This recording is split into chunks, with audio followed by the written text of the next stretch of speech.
রয়েছে আলহামদুলিল্লাহ স্যার। আচ্ছা যাক, এখন ওই ইয়া করেন, শুরুতে তাহলে আলোচনা করে অনেকদিনের একটা গ্যাপ গেল। এর মধ্যে আপনাদের কি কি প্রশ্ন জাগছে বলেন, কার কার কি কোশ্চেন আছে? স্যার সাউন্ডের সমস্যা স্যার।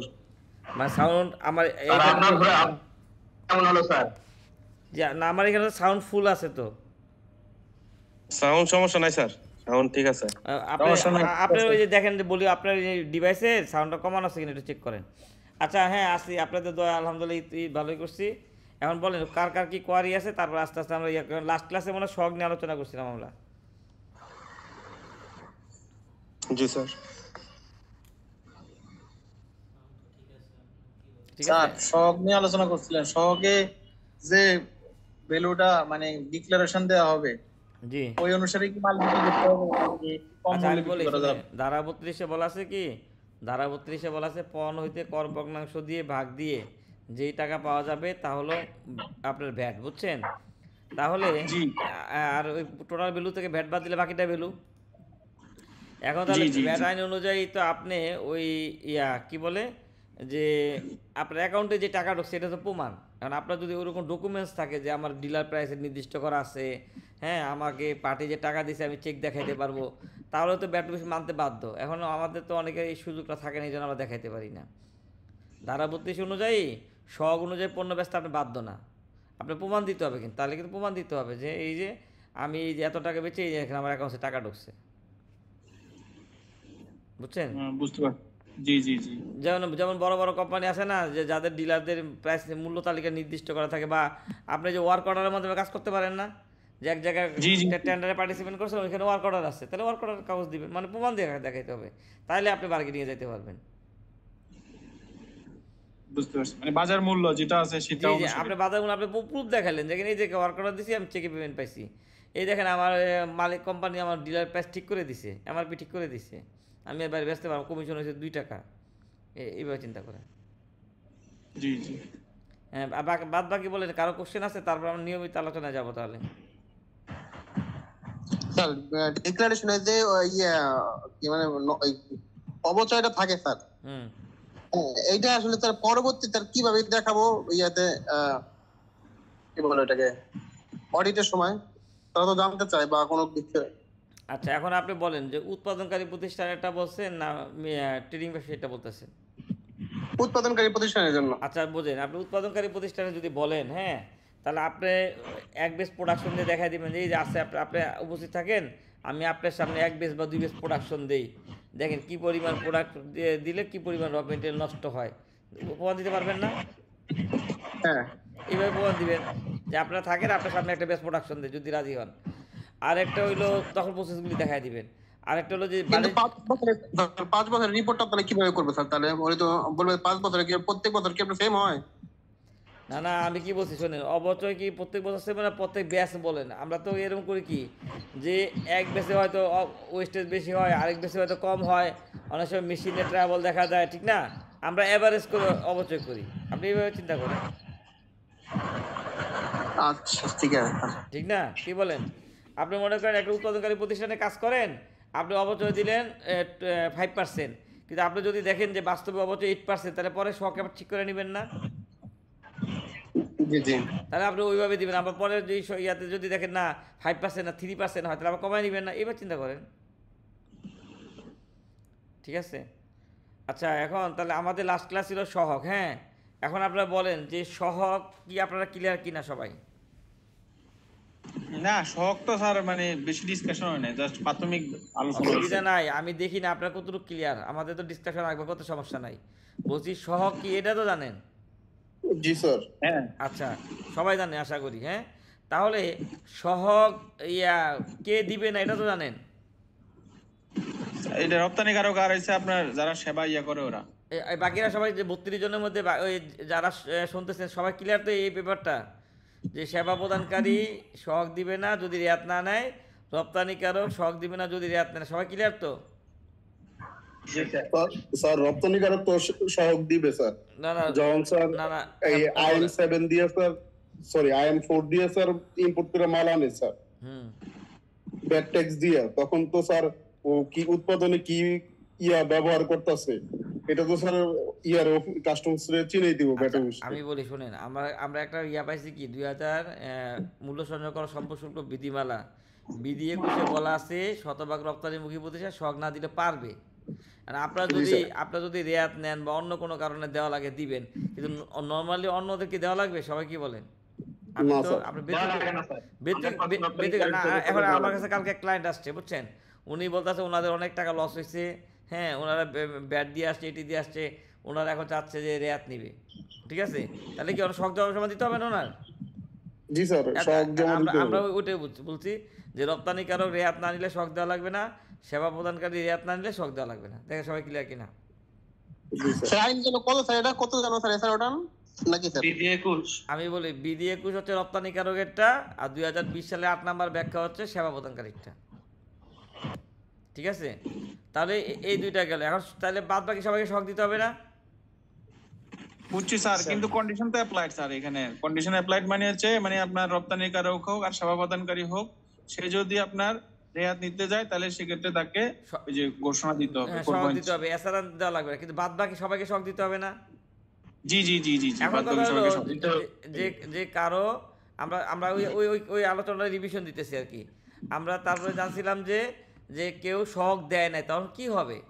যে একটা বিধান আছে না, যে ধারা 85 অনুযায়ী 10,000 টাকা ফাইন হবে, মনে আছে? জি জি জি জি, হ্যাঁ হ্যাঁ, যদি সহজ জমা না জমা দেয় না দিলে তাহলে 10,000 টাকা কি ফাইন হবে। এখন ওইখানে কিন্তু বলা নাই যে এটা কি প্রতি মাসের জন্য 10,000, না প্রতিটা শখের জন্য 10,000, না প্রতিটা কি ইয়ার জন্য 10,000। হ্যাঁ হ্যাঁ, ওইটা বলা নাই। সব বুঝতে পারছেন? যে এখানে কিন্তু জি। উল্লেখ করা নাই যে এটা কি প্রত্যেকটা আইটেমের জন্য 10,000 করে ফাইন হবে, না পুরা বছরের জন্য 10,000 হবে, না কি প্রত্যেক মাসের জন্য 10,000 হবে, না প্রত্যেক বিল অফ এন্ডের জন্য 10,000 হবে। এটা উল্লেখ নাই তো, কনফিউশন। সবাই বলেন, এই তো সবাই ক্লিয়ার হয়েছিলেন? তারপরে কোন শখ তৈরি করা নিয়ে কি আলোচনা করছিলাম? না স্যার, না স্যার। না না, এটা হয়নি স্যার।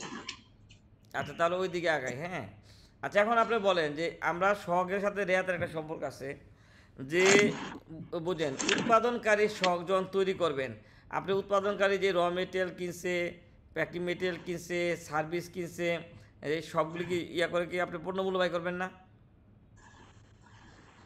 বলছি উৎপাদনকারীর উপকরণ কি ভাই? র মেটেরিয়াল, প্যাকিং মেটেরিয়াল, সার্ভিস না? জি জি জি জি স্যার। হ্যাঁ, আর সেবা প্রদান যদি যাহা কিনেন তাহাই বেচেন, তাহলে আপনি কি প্রস্তুতকৃত পণ্য কিনছেন না? Tedder tedder. জি তাহলে বুঝেন যে আমরা সেটাই কি উপকরণ, হ্যাঁ, সেটাই উপকরণ। শব্দ কিন্তু দুইটা, একটা হলো উপকরণ, একটা কি কি সংযোজন। বুঝতে পারছেন? জি আচ্ছা, জি। এখন আমি যদি বলি যে একজন উৎপাদনকারী র মেটেরিয়াল কিনছে, তাহলে উপকরণের সংজ্ঞা যদি পরে সে রেয়াত পাবে না? হ্যাঁ, উৎপাদনকারী রেয়াত পাবে। হ্যাঁ, তারপরে আবার বোঝেন যে উৎপাদনকারী যদি আবার র মেটেরিয়ালের সাথে প্যাকিং মেটেরিয়াল কিনে, সেটাও তো রেয়াত পাবে, কারণ উপকরণের সংখ্যা ছিল না পূর্ণ অবশ্যই স্যার, প্যাকিং প্যাকিং সামগ্রী। আচ্ছা, পাবে, পাবে। উৎপাদনকারী সেবা যদি কিনে তাহলে রেয়াত পাবে না? পাবে। অবশ্যই পাবে স্যার। আচ্ছা, এখন তাহলে আমরা কি জানলাম যে উৎপাদনকারী হলে র মেটেরিয়াল, প্যাকিং মেটেরিয়াল, সার্ভিস, এই তিনটা কিন্তু আমরা কি পাবো? রেয়াত পাবো। তাহলে এগুলো আমরা উপকরণের ঘরে দেখাবো না? জি জি, উপকরণ। জি, স্যার। আচ্ছা, কিন্তু আবার আমরা জানি যে কিছু কিছু খরচ, যেটা ওই যে এই বিল্ডিং তৈরি করা, জমি কিনা, তারপরে কি যেগুলি উৎপাদনের সাথে ডাইরেক্ট জড়িত না, যেমন ফ্যাক্টরির বিদ্যুৎ বিল আছে, Decoration, হেড decoration, অফিসের বিদ্যুৎ বিল factory আছে, বিল তাহলে ওগুলি কি আমরা রেয়াত পাবো? ওগুলি তাহলে সংযোজন করে দিয়ে দিব না? জি জি, যেগুলো স্যার, সংযোজন। সংযোজনা যাবে। খেয়াল করতে পারছেন? তাহলে দেখেন উৎপাদনকারী র মেটেরিয়াল, প্যাকিং মেটেরিয়াল, সার্ভিস, এগুলি আমরা কি রেয়াত পাই, ঠিক আছে? যেগুলি আমাদের কি ডাইরেক্ট উৎপাদনের সাথে জড়িত। এখন কখনো যদি আপনি টেকনিক খাটান, যেমন এমন একটা সার্ভিস কিনলেন যেটা ইচ্ছা করলে আপনি 6.3 পান নাই, বুঝেন? এখন আপনি উপকরণের ঘরে দিলে আপনার র মেটেরিয়াল উপকরণের দামটা বাইরে যায় না ভাই? হ্যাঁ হ্যাঁ, বাইরে যায়। মনে করেন আপনি বিজ্ঞাপনের একটা খরচ করছেন, কিন্তু আপনি কি চালান পান নাই। এখন আপনি যদি raw material, packing material, service দেন, তাহলে উপকরণের কস্টিংটা বাইরে যায় না? এটার উপরে আবার সংযোজন করতে হবে না? অবশ্যই বাইরে যাবে স্যার। তাহলে এরকম ছোট্টখাটো কিছু জিনিস যেগুলি আমরা ওই সূক্ষ্মভাবে ধরতে পারবে না, ওগুলি আমরা চালান না পারে সংযোজন করে দিয়ে দিতে পারি না? জি স্যার। সবাই ধরতে পারছেন চালাকিটা? স্যার কিছু শেয়ার যদি স্যার কিছু র মেটেরিয়াল শুধু চালান ছাড়া কিনি, না না, র তাহলে এটা মেটেরিয়াল কি পারবেন করবো? না ভাই। র মেটেরিয়াল ছাড়া তো প্রোডাক্ট তৈরি হবে না, পাবেন বলেন? র মেটেরিয়াল স্যার ইনভয়েস দিয়ে কনসিডার করলে হবে না স্যার? ইনভয়েস দিয়ে কনসিডার করলে আমি বলি শোনেন, বোঝেন, আপনি চালাকিরা বোঝেন। র মেটেরিয়াল প্যাকিং মেটেরিয়াল দুইটা কি উপকরণের মেন অংশ না? এটা ছাড়া কি ফিনিশ প্রোডাক্ট তৈরি হবে বলেন? না স্যার। জি তাহলে এই দুইটা আপনি চালান না পাইলেও উপকরণে করে দেখাইতে হবে। কিন্তু ক্লিনিং সার্ভিস, সিকিউরিটি সার্ভিস, এমন কিছু সার্ভিস আছে না যেটা আসলে কেউ হুট করে ধরতে পারবে না চালান না পাইলে? অডিট ফি। স্যার ওইটা কি আমরা চালান ছাড়া কিনি? ওটা ইনভয়েস দেখে আমরা 6.1 এ তুলতে পারবো? না না, আপনি ইনভয়েসটা কিনে আপনি কি রেয়াত পাবেন কিনা বলেন? না দিয়ে তো রেয়াত পাবো না। পাবো না। তাহলে রেয়াত না পেলে আপনি উপকরণের কস্টিং বাড়াবেন? না এখন তো স্যার এখন কি স্যার ওটা আমি যেহেতু ওখানে দিলাম তো আমার তো কনজাম্পশন করতে হবে, তাহলে কি আমি 6.1 এ ওটাকে দেখাবো না স্যার? নাহলে কনজাম্পশন না না, আমি কি বলছি, আপনি আমার ধরতে পারেন না। আমি বলছি কি, এটা উপকরণ না দিয়ে সংযোজনে করে দেখাই দিলে আমাদের ইউনিট প্রাইসটা কম আসে না একটু? কিন্তু র মেটেরিয়াল যদি স্যার এক্সাম্পটেড র মেটেরিয়াল হয় সেক্ষেত্রে তাহলে কি করবে?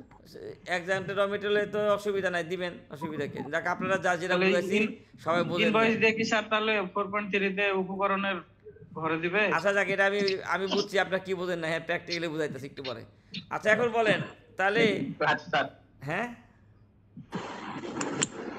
আমি বুঝছি আপনারা কি বোঝেন না, ঠিক আছে। এখন এটা বেজাল করবো না, এটা আলাদা বুঝাবো না। আচ্ছা যাক, ওই হয়েছে। আচ্ছা স্যার ঠিক আছে। স্যার আমাদের প্র্যাকটিক্যাল ভাবে বুঝালে সহজ হতো। আচ্ছা বুঝাচ্ছি, আমি ব্যাকগ্রাউন্ড তৈরি করি। আচ্ছা বোঝেন তাহলে আমরা শখ কি এই জিনিস জানি, শখ কারা দিবেন এটা জানি, শখ কে দিবে এটা জানি, ঠিক না? না দিলে শাস্তি কি এটাও জানি। এখন এইটা আলোচনা করছি। তারপরে কত প্রকার শখ দিবেন এটা আলোচনা করছিলাম না? এটা আলোচনা করছিলাম না, কত প্রকার শখ দিবেন?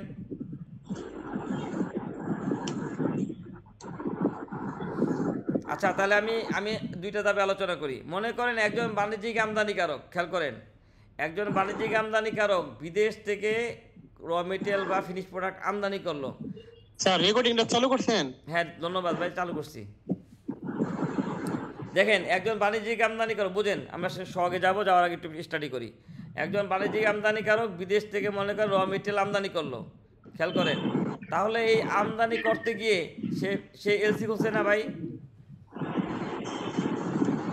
জি যার ওখানে শব্দ আপনি মিটে থাকেন।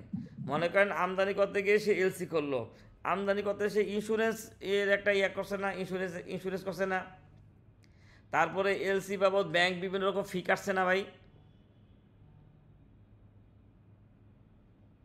বলছি বিদেশ থেকে যখন পণ্যটা আনলো তখন সে কি করছে, ব্যাংকে এলসি দিচ্ছে, তাহলে এলসি কমিশন কাটছে কিনা বলেন? তারপরে হ্যাঁ, ইন্স্যুরেন্স কোম্পানি থেকে ইন্স্যুরেন্সের ইয়া নিল, সার্ভিস নিল। তারপরে ব্যাংকের থেকে কি ব্যাংক চার্জ করলো। এই পীযূষ ভাই আপনাকে শব্দ হয়তো আপনি মিউটে থাকেন, আপনাকে আমাদের ক্লাস শুনতে পাবেন। তাহলে আপনি বলেন এই যে এটা ছাড়াও এই র মেটেরিয়াল আমদানি করার সময় বিল অফ এন্ট্রিতে আপনি ব্যাট দিচ্ছেন না, এটি দিচ্ছেন না? জি স্যার। হ্যাঁ, তাহলে এইভাবে যদি আরও অন্য কোনো জায়গায় যদি এরকম টাকা দিয়ে থাকেন, এই যে বিদেশ থেকে প্রোডাক্ট আইন না আপনার ফ্যাক্টরিতে ঢুকানো পর্যন্ত বা এত অফিসে যত খরচ সব আপনি রেয়াত পাবেন না?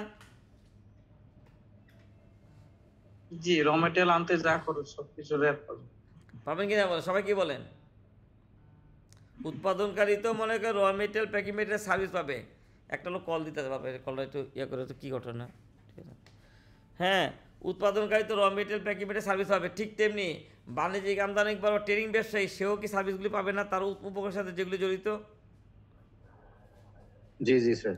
তাহলে আমি যদি এরকম বলি, একজন বাণিজ্যিক ভাই ধাপে ধাপে বুঝি, কারণ এটা সহজ। বাণিজ্যিক আমদানিকারক এটা সহজ, যে একজন বাণিজ্যিক আমদানিকারক বিদেশ থেকে পণ্য আনার সময় যদি যত রকম খরচ, মনে করেন সে বিদেশি কুরিয়ারের মাধ্যমে স্যাম্পল পাঠাইলো, এলসি করলো, হ্যাঁ, পোর্ট চার্জ দিল, ইন্স্যুরেন্স দিল, ব্যাংক চার্জ দিল, ট্রাকের মাধ্যমে পণ্যটা কি তার গোডাউনে নিয়ে আসলো, তারপর সে সিকিউরিটি গার্ড রাখলো, ক্লিনিং কোম্পানিতে সার্ভিস দিল, চালান থাকলে সবগুলি রেয়াত পাবে না উপকরণ হিসেবে যদি প্রমাণ দিতে পারে? পাবে কিনা বলেন? জি জি স্যার। তাহলে আমরা যখন শখ করব তাহলে উপকরণের যদি এগুলি রেয়াত নিতে তাহলে উপকরণের ঘরে দেখাবো না? জি সবাই ধরতে পারছেন কথাটা? জি জি স্যার। আচ্ছা এখন তাহলে এটাগুলো আমরা নিতে পারবো। দ্বিতীয় কথা, আপনারা তো বিল অফ এন্ট্রি নিয়ে আলোচনা করছিলাম আপনাদের, বলছি বিল অফ এন্ট্রি নিয়ে কি আলোচনা করছিলাম? না, বিল অফ এন্ট্রি নিয়ে আলোচনা করেন না না স্যার। আচ্ছা, না স্যার, বিল অফ এন্ট্রি আলোচনা। তাহলে সহজ সহজ একটা নিয়ে আলোচনা করি, তারপর কঠিন নিয়ে করবো না। হ্যাঁ,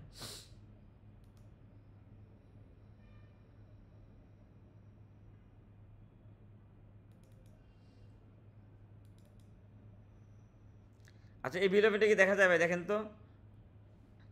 দেখেন তো এই যে বিল অফ এন্ট্রিতে, এটা কি বিল অফ এন্ট্রি নাম্বার না? জি না, ওইটা সি 173 179। 179, এটা হলো বিল অফ এন্ট্রি নাম্বার, এটা হলো বিল অফ এন্ট্রি ডেট না? জি জি আচ্ছা, জি তারপরে দেখেন জি বা আপনি একটু ইয়াতে থাকেন,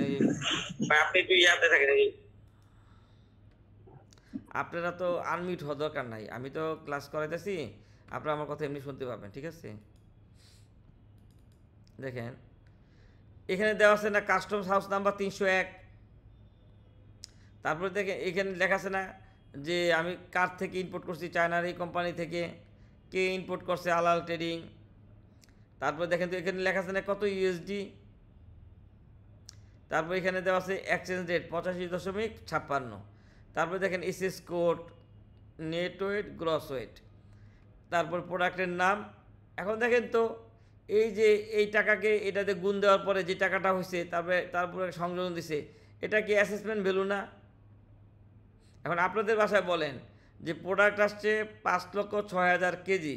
এখন এই আমরা যখন সোহাগ দিব, আমরা এই যে এই প্লাস্টিকের যে দানা, এটা কি আমরা ইচ্ছা করলে কেজিতে সোহাগ দিতে পারি না?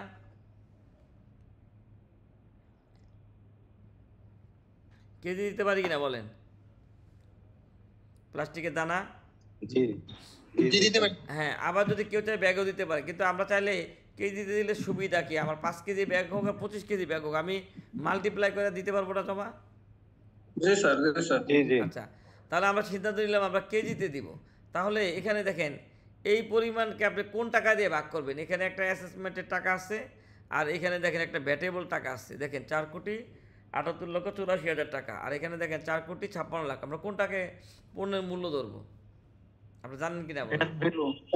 ব্যাডে ভ্যালু করবেন। তার মানে আচ্ছা, আপনারা বলতেছেন যে যেই টাকার উপরে ভ্যাট দেয় এটা ক্রয় মূল্য। জি আচ্ছা, ঠিক আছে, ঠিক আছে, এটা ধারা 31-এ বলা আছে। কারণ কি, আমরা স্থানীয়ভাবে কিনলে এই যে 100 টাকা 15 টাকা ব্যাট দিয়ে এটা কিনতাম না, এইভাবে কিনতাম না। যদি আপনি জি স্যার। স্থানীয় বাজার থেকে যদি কিনেন, মনে করেন 1 লাখ টাকা প্রোডাক্ট কিনছেন, তাহলে আপনি 1 লাখ টাকায় 15,000 টাকা ভ্যাট দিচ্ছেন না? জি স্যার। তাহলে আপনি ওই 15,000 টাকা রেয়াত নিতেন আর 1 লাখ টাকা ক্রয় মূল্য বলতেন না? ঠিক তেমনি বিল অফ এন্ট্রি দিয়ে যদি আমরা পণ্যের মূল্য বের করি, তখন আমরা কি করব? যে তাহলে আমরা বলতেছি এই 4,78,84,000 টাকা আমার পণ্যের ক্রয় মূল্য। সবাই একমত তো? জি আচ্ছা, জি স্যার, জি তাহলে স্যার। তাহলে এই পরিমাণ দিয়ে এটাকে ভাগ করলে কি ইউনিট প্রাইস বের হয়ে যাচ্ছে না? জি হ্যাঁ, অবশ্যই অবশ্যই। আচ্ছা, তাহলে আচ্ছা, ট্রেডার যারা আমদানি করো তারা কি করবে এটা? আমদানিকারকের কথাই তো বলতেছি। আমরা তো এখন যদি আমদানিকারক হয়, আমরা তো আমদানিকারকের কথাই বলতেছি ভাই। উৎপাদনকারী ক্ষেত্রে। আচ্ছা আচ্ছা স্যার, এটা তো আমদানিকারক হলে তো স্যার ওটা তো ভ্যাটাবল ভ্যালু তো আমি ধরতে পারবো না। কোনটা? আমদানিকারক হলে তো আমার পুরোটা ধরতে হবে। তাহলে বলেন ভ্যাটেবল ভ্যালু কোনটা আমদানিকারক হলে? ভ্যাট সহকারে যেটা আসবে সেটা স্যার, এটা তো ভ্যাটাবল ভ্যালু সহকারে, ভ্যাট যেটা সহকারে এটা মূল্য হবে সেইটা। আচ্ছা আচ্ছা, আপনি বোঝাচ্ছে যে রেয়াত নিবে তারটা বোঝাচ্ছিল। না না বস, এই যে শুনেন, ওরা দেন না, অসুবিধা নাই, আমরা তো আর ওই প্রচলিত ট্রেনিং নেই এটা। হ্যাঁ, আপনারা নতুন অ্যাড দেখছেন? আমি যে নতুন অ্যাড দিছি, জি দেখছি। হ্যাঁ, আমার ওই ইংলিশ থেরাপি একটা কোর্স দেখছি ইদানিং একটা জায়গায়, আমার হয়তো আগে নজরে পড়ে নাই। আমার ওই কনসেপ্টটা ভালো লাগছে, এই জন্য আমরা ঠিক করছি যে ট্রেনিং করার পরে তো অনেক সীমাবদ্ধতা থাকে। এই জন্য এই যে যেমন আপনারা যেমন ক্লাস করতেছেন, তারপর আবার ওই যে আমাদের সমিতিকে যে কার্যক্রম শুরু করছি, এবং ফেসবুক গ্রুপে, হোয়াটসঅ্যাপ গ্রুপে করি, আমরা এরকম একটা কোর্স প্ল্যান করতেছি। হ্যাঁ, যে একবার কোর্স করবেন জীবনতরের শেষ, তারপরে হয়তো আপনারা খালি টাচে থাকবেন, ওই কনসেপ্ট থেকে আর কি ওইটা করছি। আচ্ছা, এখন দেখেন যে ভাই বলছেন, উনি বলেন আমরা যদি রেয়াত নেই, বাইরে আমরা বলি, ঠিক আছে, আমরা যদি রেয়াত নেই তাহলে বলেন আমাদের ক্রয় মূল্য হবে কোনটা? একটু আগে একবার কথা বলছিলেন না ভাই, একটু ইয়াতে আসেন, বলেন আমরা যদি রেয়াত নেই, হ্যাঁ রেয়াত রেয়াত রেয়াত নিলে স্যার ভ্যাটেবল ভ্যালু হবে। হ্যাঁ, এটা হবে আমার ক্রয় মূল্য না? জি জি জি জি। আচ্ছা, রেয়াত না নিলে ক্রয় মূল্য কোনটা হবে? জি আচ্ছা দেখেন আমরা করি, আপনি দেখেন আমাদের সাথে আপনাদের ভ্যাটের সাথে ভ্যাট যোগ করতে, ভ্যাটেবল ভ্যালুর সাথে ভ্যাট যোগ হবে। আচ্ছা ক্রয় মূল্য হবে স্যার, 100 ক্রয় মূল্য দিতে হবে। আচ্ছা দেখেন ভ্যাট সহ যেটা ক্রয় মূল্য।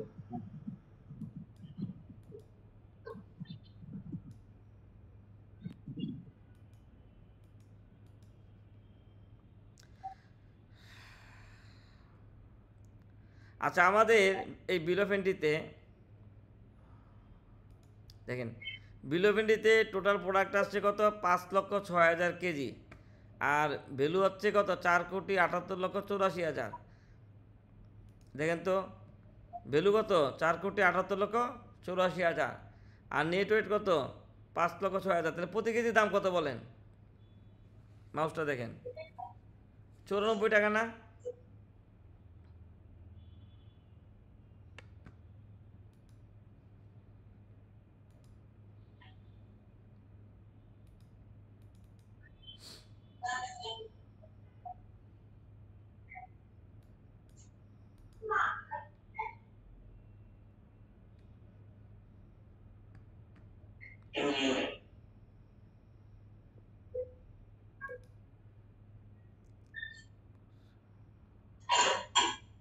ভাই যার ওখানে শব্দ হয় আপনি একটু মিউটে থাকেন না, যার ওখানে শব্দ হয় আপনি একটু মিউটে থাকেন।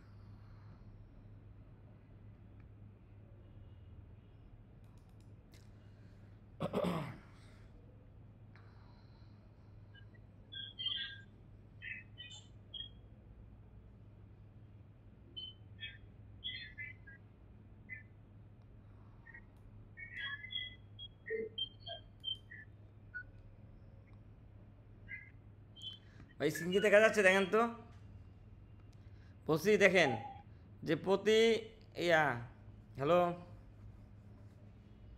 জি স্যার দেখা যাচ্ছে। দেখেন এটা হলো জি, দেখা যাচ্ছে, ভ্যালু দেখা আর যাচ্ছে। এটা হলো পরিমাণ, তাহলে প্রতি কেজি দাম কত বলেন?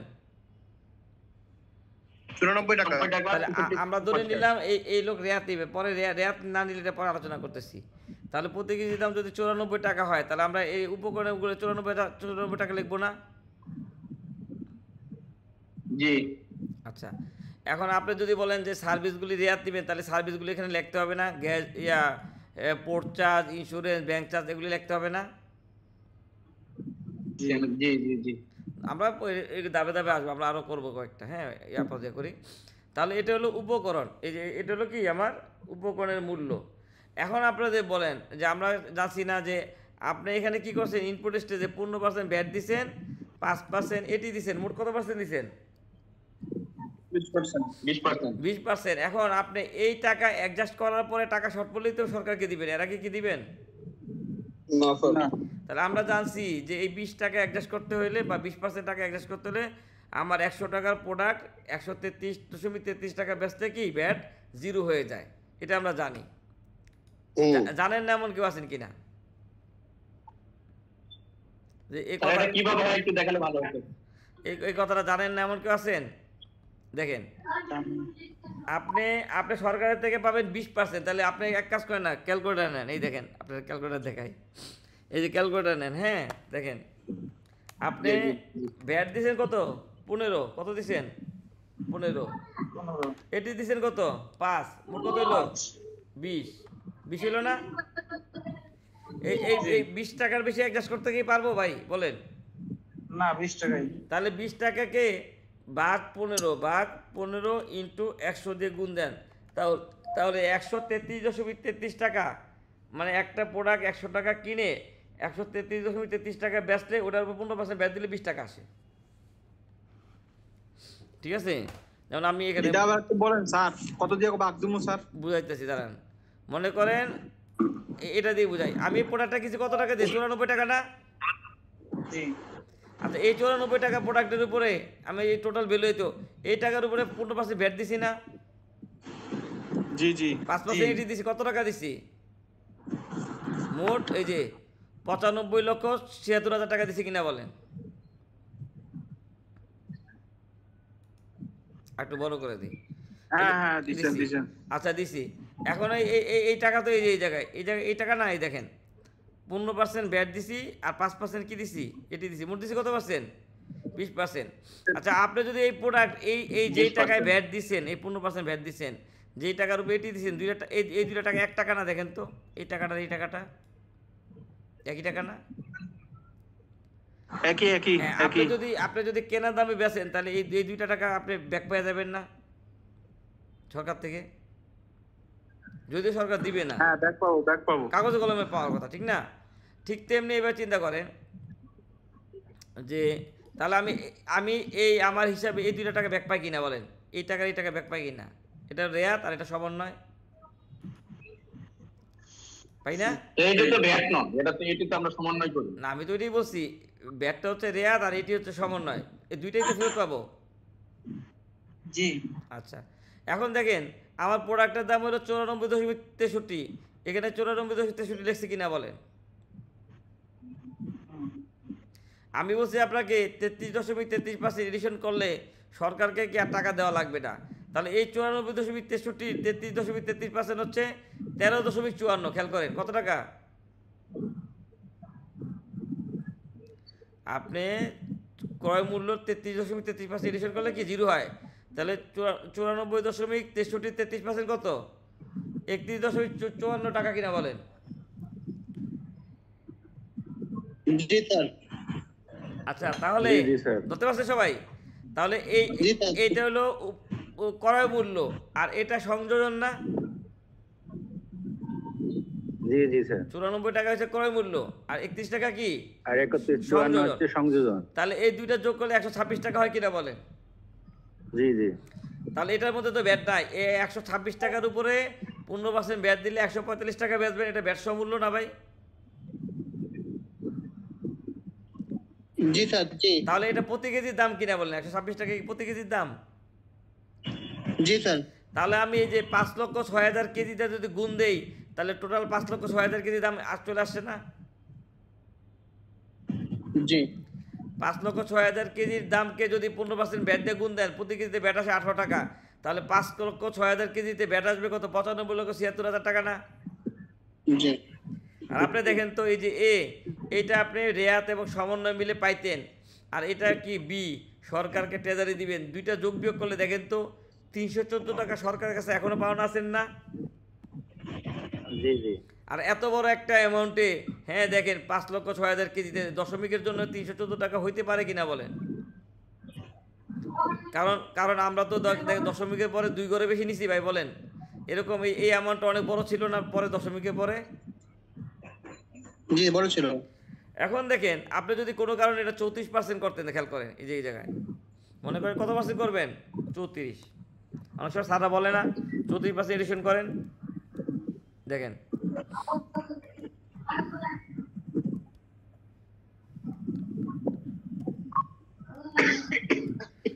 দেখেন তো সরকারকে ট্রেজারি দিতে হবে কত পার্সেন্ট? দেখেন তো কত টাকা দিতে হবে?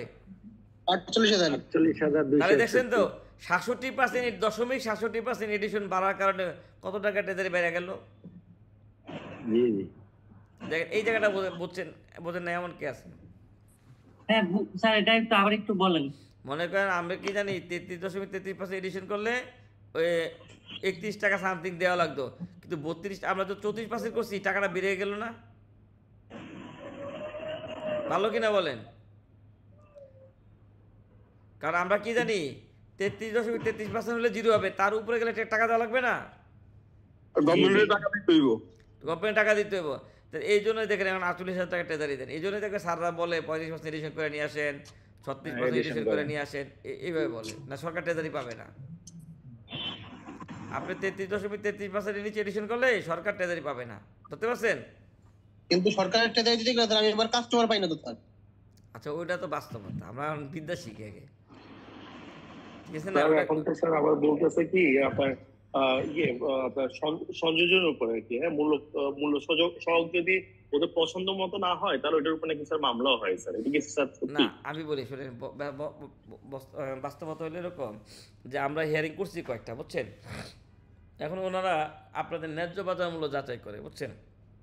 এখন ওনারা ন্যায্য বাজার মূল্য যাচাই করে বলে যে আপনার যদি কোটেশন থাকে, দরপত্র থাকে, তাহলে দরপত্র, আপনি যদি কোথাও টেন্ডারে পার্টিসিপেট করেন, টেন্ডার প্রাইস, ডিলার প্রাইস, এগুলি নিয়ে আপনি হিয়ারিংয়ে যান। আর আপনার যদি ওইরকম তথ্য থাকে আপনি উপস্থাপন করবেন, তাহলে উনি মাইনে নিতে বাধ্য। মনে করেন আপনি লিফটের কাজ পাইলেন, যে একটা লিফট দিবেন 25 লাখ টাকা দিয়ে, তাহলে বলেন উনি যদি বলে 37% এডিশন করে নিয়ে আসেন, আপনার পক্ষে সম্ভব? বলেন। না স্যার, না তখন সম্ভব তখন আপনি না স্যার। দেখাবেন যে এই লিফট, এই জায়গায় আবার কোটেশন। এডিশনটা একটু বুঝি না, এডিশনটা একটু আবার ক্লিয়ার করতেন। আচ্ছা এই এডিশন কি বোঝেন না সেটা বলেন।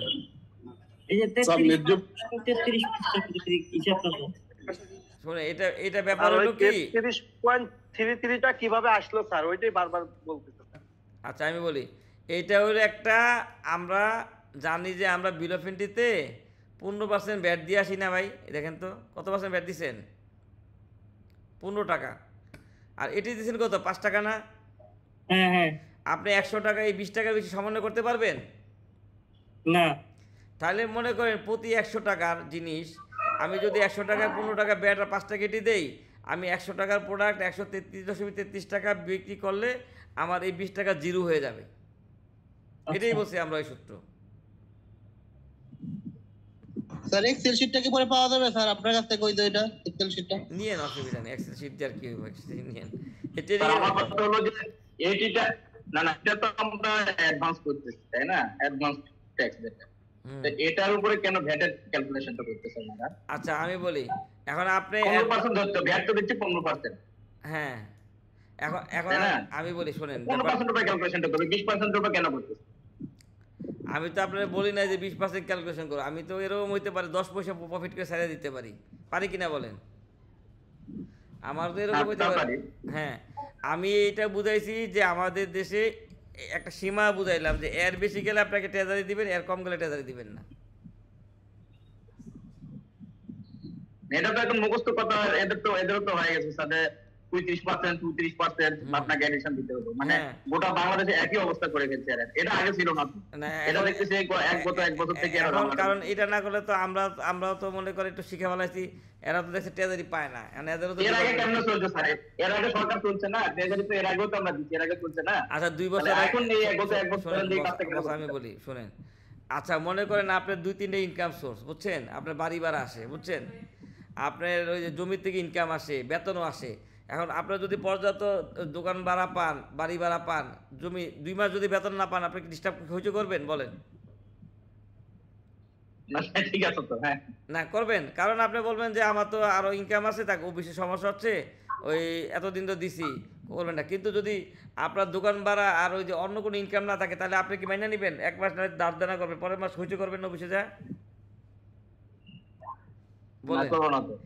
এখন সরকার মনে করে এলসি দিয়ে বিদেশ থেকে প্রোডাক্ট আনতো, হ্যাঁ সরকার ওইখানে ভালো একটা রেভিনিউ পাইতো। 2 বছর ধরে এলসির ক্রাইসিস চলতেছে না, করোনার সময় ইনপুট বন্ধ ছিল না, তাহলে সরকারের ওইখান থেকে রেভিনিউটা কমে গেছে কিনা বলেন?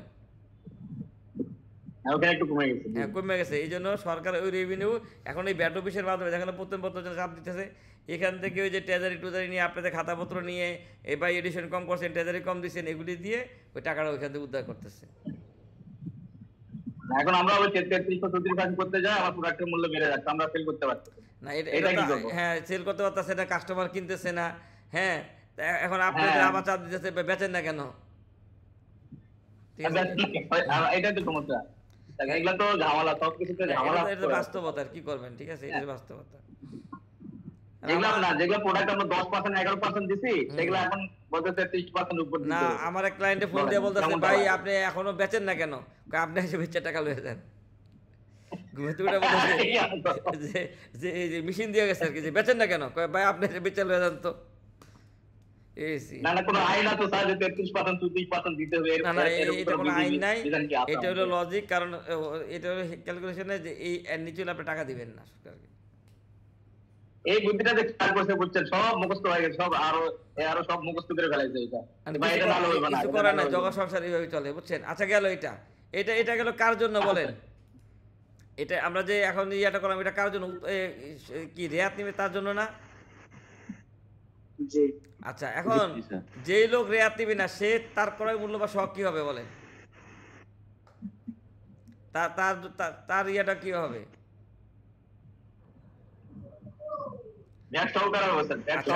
এখন বোঝেন, দুইটাই বোঝায় আপনাদের, আপনার বুদ্ধিমান লোক। এখন এইখানে ব্যাটটা যোগ করে ইয়েটা করা উচিত ছিল না তার? এটার সাথে ব্যাটটা যোগ করে দেওয়া, 94 টাকার সাথে ব্যাটের টাকাটা যোগ করে দেওয়া উচিত ছিল কিনা বলেন?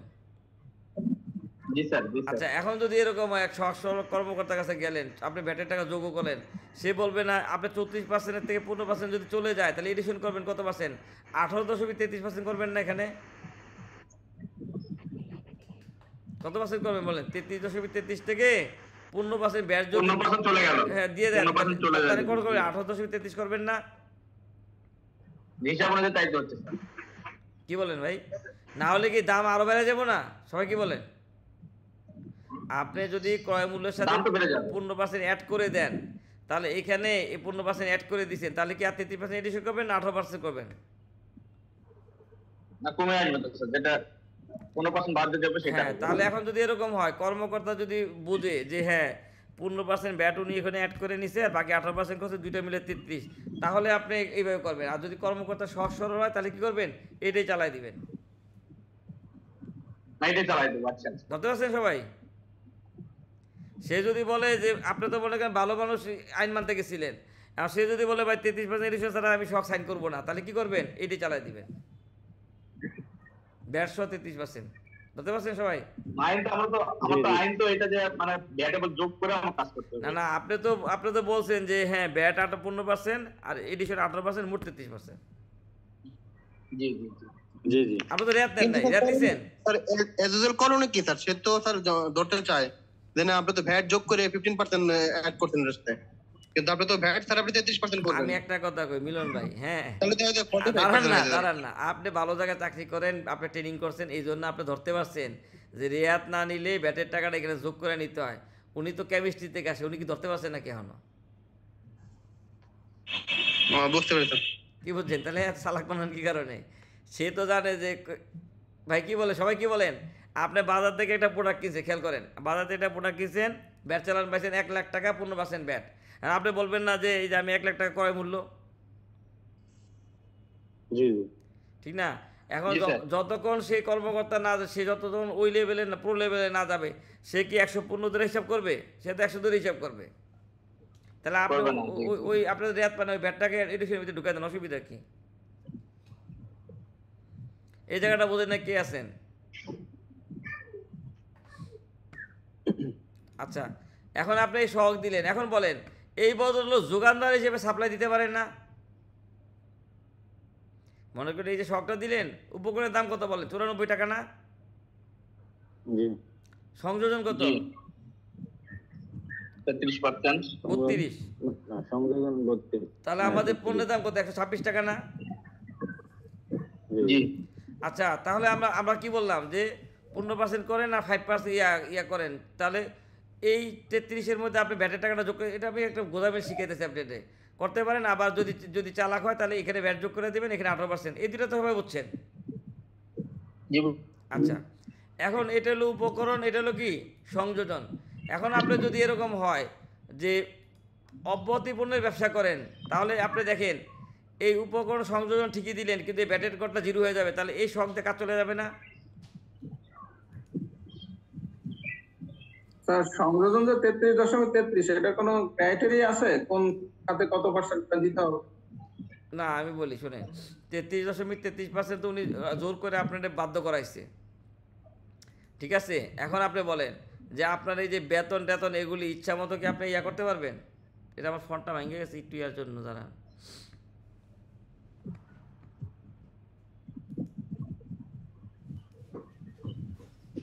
ওই কম্পিউটার চেঞ্জ করছি তো।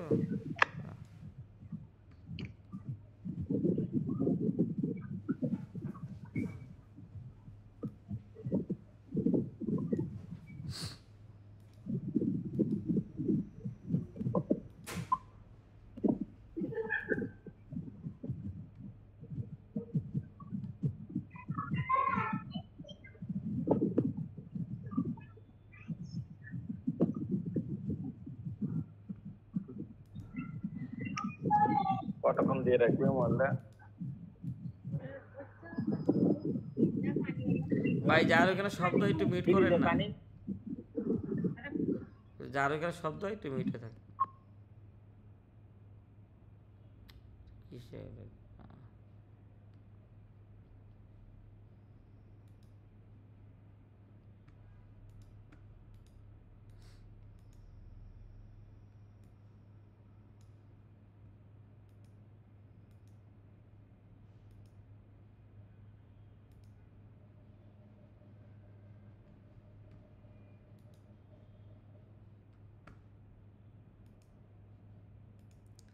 এই আমার এমনিতে ওই যে MS ওয়ার্ড ইউজ করতেছি না, এই জন্য একটু ঝামেলা হয়ে গেছে এটা। আচ্ছা আপনাদের আমি PDF থেকে দেখাই তারা।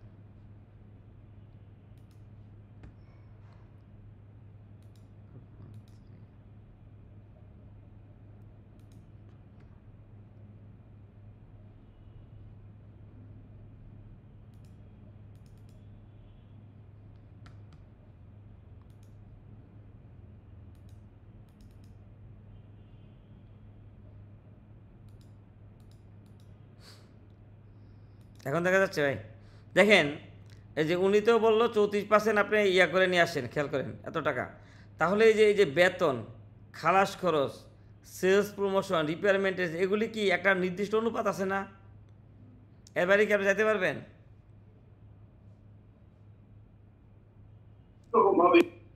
বলছে এগুলি কি এর বাইরে যেতে পারবেন বলেন? বেতন 1 টাকা, খালাস খরচ, এগুলি যেতে পারবেন? বাদ বাকিটা আপনি কি করলেন? মুনাফাতে দিয়ে দিলেন বা অন্যান্যতে দিয়ে দিলেন। তাই এই খরচের খাতগুলো কোত্থেকে নেব? আচ্ছা এখন আপনি একটা ব্যবসা বলেন, কি ব্যবসা নিয়ে আলোচনা করতেছেন ওই বলেন, ওই আলোকে আমি আলোচনা করবো। বলেন আপনি ব্যবসা প্রতিষ্ঠানের ধরন বলেন, যে কি প্রতিষ্ঠান আলোকে বলবো। ম্যানুফ্যাকচারিং। আচ্ছা ম্যানুফ্যাকচারিং বলেন, আপনার ফ্যাক্টরিতে এক মাসে কি পরিমাণ প্রোডাকশন হয়, কত ইউনিট? তার 10 টন। সব কি কেজিতে দিচ্ছেন? জি স্যার, কেজিতে। আচ্ছা খেয়াল করেন, মিলন ভাই ফ্যাক্টরিতে 10 টন প্রোডাকশন হয়। ভাই যার বাসায় ইয়া সত্য দেখেন, মিলন ভাই ফ্যাক্টরিতে 10 টন প্রোডাকশন হয়। হ্যাঁ, তাহলে এখন এখানে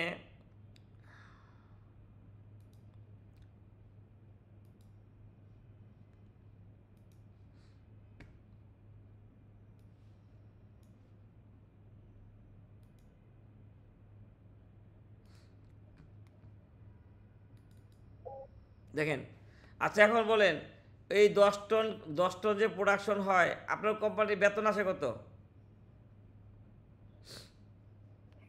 এক মাসে বেতন আসে কত?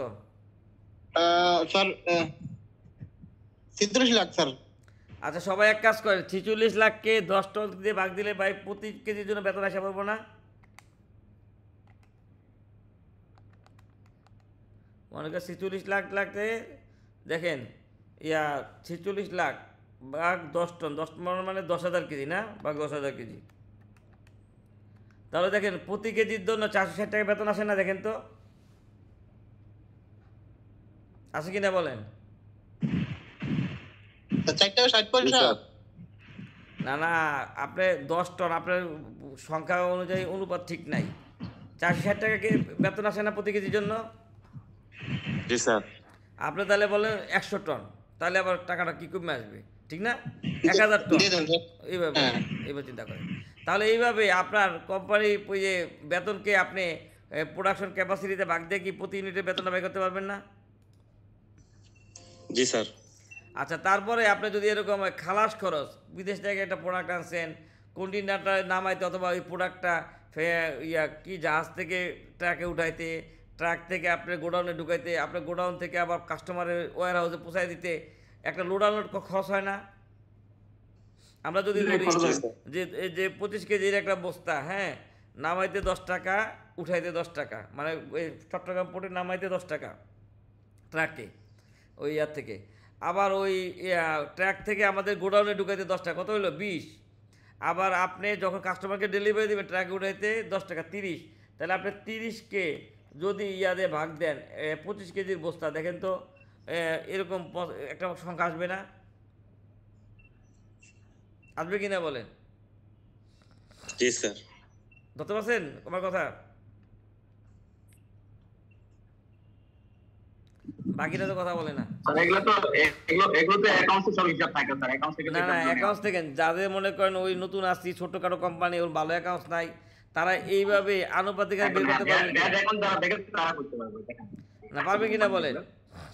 মনে করেন আপনি একটা গাড়ি কোম্পানির শখ দিতে যাবেন, এখন মনে করেন উনি মাসে 4টা গাড়ি বিক্রি করছে, তাহলে আপনি কি অন্যদের সাথে ওনারটা তুলনা করলে হবে বলেন?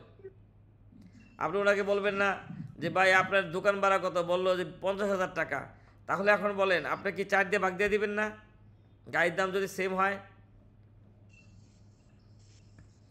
বলছি গাড়ির দাম, হ্যাঁ, এখন আবার যদি গাড়ির দাম এরকম হয়, একটা হইলো 90 লাখ টাকা দামের গাড়ি আর দুইটা হলো 50,000, তাহলে আপনি প্রতি হাজারে কনভার্ট করে নিয়ে আসবেন না? যে 1 কোটি 20 লাখ টাকার গাড়ির জন্য বেতন দিছি 30,000 টাকা, তাহলে 20,000 টাকার গাড়ির জন্য কত দিছি এভাবে করে নিয়ে আসবেন না? নাহলে কি অনুপাত ঠিক থাকবে বলেন? বুঝলেন নাই? জি স্যার বুঝছি। যে আপনি যদি এরকম হয় যে প্রত্যেকটা পণ্যই একই ক্যাটাগরি, বুঝছেন? এখন দেখেন একটা মজার জিনিস, 3 দিন আগে আমি পানি কিনলাম, কোম্পানির নাম বললাম না, হাফ লিটার পানির দাম 20 টাকা, 2 লিটার পানির দাম হচ্ছে 35 টাকা। ইন্টারেস্টিং জিনিস না? কি বলেন? জি স্যার। এখন 30 টাকা আছে স্যার, এখন 30 টাকাও আছে না না, আপনি বোঝেন, হাফ লিটার পানির দাম 20 টাকা আর 2 লিটার পানির দাম কি 35 টাকা, তাহলে 2টা হাফ লিটার থেকে একটা 2 লিটার কিনা ভালো কিনা বলেন? অথবা 4টা হাফ লিটার হচ্ছে। জি স্যার। হোটেলে গেলে ইদানিং দেখবেন যে হাফ লিটারগুলি বেশি দেয়, পরে আমি তো বোকা হয়ে গেলাম যে আরে তাহলে তো আমরা তো ঠক দিছি,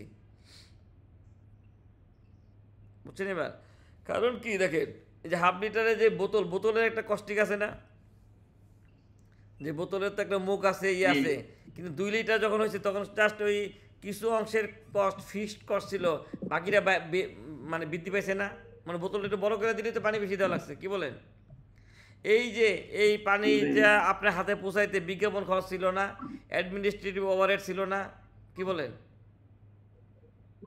জি স্যার।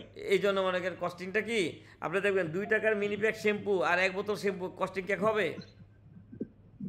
না না না স্যার, 1 বোতল শ্যাম্পু যখন 2 টাকা মিনি প্যাক, অ্যাডমিনিস্ট্রেটিভ ওভারহেড 1 বোতল শ্যাম্পুর যে অ্যাডমিন খরচ, হ্যাঁ, বা প্রশাসনিক খরচ, আর ওই যে 2 টাকার মিনি প্যাক যে 200টা প্যাকেট হইলো, খরচটা অনেক বেড়ে গেল না? জি স্যার। এইভাবে চিন্তা করেন অনেক সময়, অনেক বড় আপনি এগুলি মাথায় রাখতে হবে, ঠিক আছে? যে এগুলো আমরা ধাপে ধাপে আলোচনা করবো, ঠিক আছে? আর ওই যে ঈদের পরে ক্লাস তো আজকে, এই জন্য আমারও একটা অন্য একটা কাজে ঝামেলা ছিলাম এখন। তাহলে বলেন আপনারা ধরতে পারছেন কিনা? জি স্যার।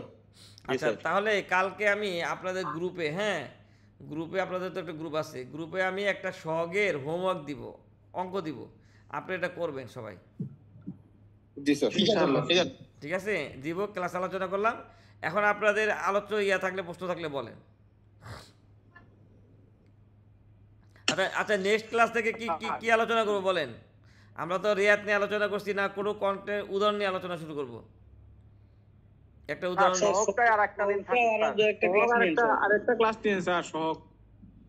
না সহগ আমি বলি শুনেন, সহগ আরেকটা ক্লাস না নিয়ে কন্টেন্টের মধ্যে সহগ আছে তো, না আমরা যখন, আমি বলি শোনেন, আমরা যখন উদাহরণ করব, হ্যাঁ, আমরা যখন উদাহরণ করব তখন তো এখানে শখ তো থাকবেই। জি স্যার। তাহলে এইভাবে বিক্ষিপ্ত আলোচনা না করে নির্দিষ্ট আকারে আলোচনা করি। জি স্যার। আচ্ছা ঠিক আছে, আপনাদের ওই যে একটা ওই বুঝছি নতুন সহগই করব, কিন্তু সহগের সাথে রেজিস্টারগুলি নিয়ে আলোচনা করব, ঠিক আছে? রেজিস্টার ক্রয় বিক্রয় খাতা এন্ট্রি কীভাবে দিবেন এগুলি নিয়ে আলোচনা করে ওই ভিতরে সহগ থাকবে।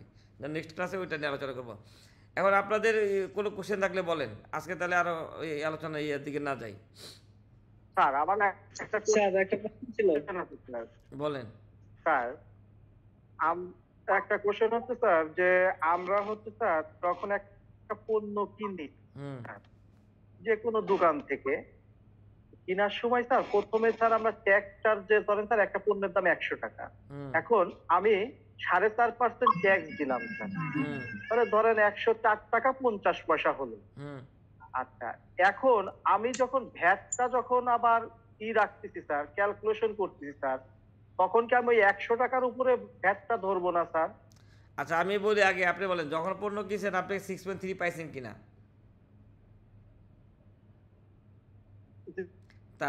তারপর উত্তর দিব। হ্যাঁ,